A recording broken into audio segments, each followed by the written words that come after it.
Hey everybody, I want to talk about a couple of things today that you should probably know when you're either out photographing or viewing the Northern Lights. And this is primarily for Fairbanks, Alaska, but this could apply just about anywhere that you would see Northern Lights. Safety, of course, is the #1 priority when you're out viewing the Northern Lights, and being dressed properly for the conditions that you'll be in is the first step, because if you're not dressed warm, you're not going to stay out there and even enjoy the show. Check out the link in the description below and check out our website. The FAQ section has a layer-by-layer breakdown of what you need to wear when you're out viewing the Northern Lights. Another great idea is to sign up for a guided tour, whether that's with us or another company. It'll increase your odds of seeing the aurora and knowing what to look for and when to be out. But if you do happen to be out on your own, there's some other safety things that we need to talk about. First, if you visit one of the best spots to see the Northern Lights, be aware that there are going to be other people there. And they're going to be set up with cameras, sometimes in the middle of a parking area. And so when you pull into those viewing spots, take it really slow.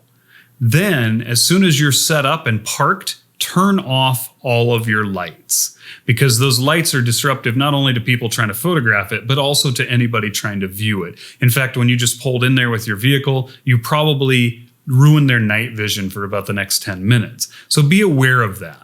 Also, when you're making a car reservation, do your homework on the type of vehicle you're going to have, because some vehicles will not let you turn off the lights when the car is turned on. And that's an issue when you're out photographing or viewing the Northern Lights, because if you pull into an area where other people are trying to enjoy the aurora and you're trying to stay warm at 40 below and your car lights won't turn off while the vehicle is on, that's a problem. So check into it and make sure that's not going to be an issue for you. Now, if you're viewing the aurora or you're just walking around and out there at night, it's a good idea to have a headlamp on your head with a red LED light. The reason for that is red does not affect our night vision. It will still wreck people's photos, but it won't hurt anybody's night vision. So if you need to see your camera or something like that, you want to ask before turning it on. Just say, hey, is anybody shooting? Can I turn on a light real quick? People will let you know, and then they'll let you know when it's safe to do so. Turn that light on.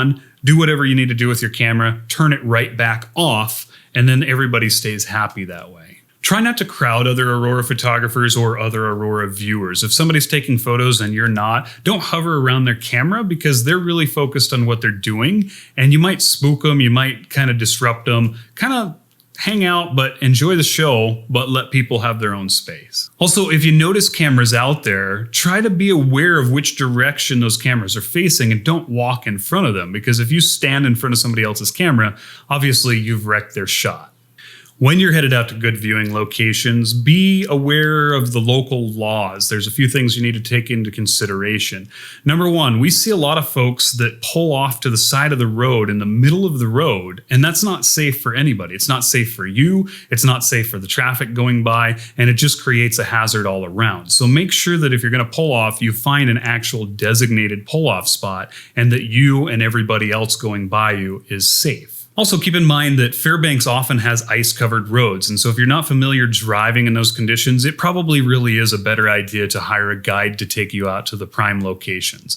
But if you're comfortable driving in those conditions, make sure that your auto rental place puts proper winter tires on their vehicles, because a lot of them just put all-season tires on, and I can't even tell you how many people over the course of a season we end up pulling out of snowbanks as we go by. So of course, be sure that you're driving safe for the conditions of the road. However, if you're driving so slow that you're holding up an entire line of traffic, keep in mind locals are more familiar with those roads, and they also have the proper tires to handle that kind of driving. And so if you're holding everybody up, you're causing a hazard there too. So if that's the case, find a safe spot to pull over every once in a while and let the vehicles go by.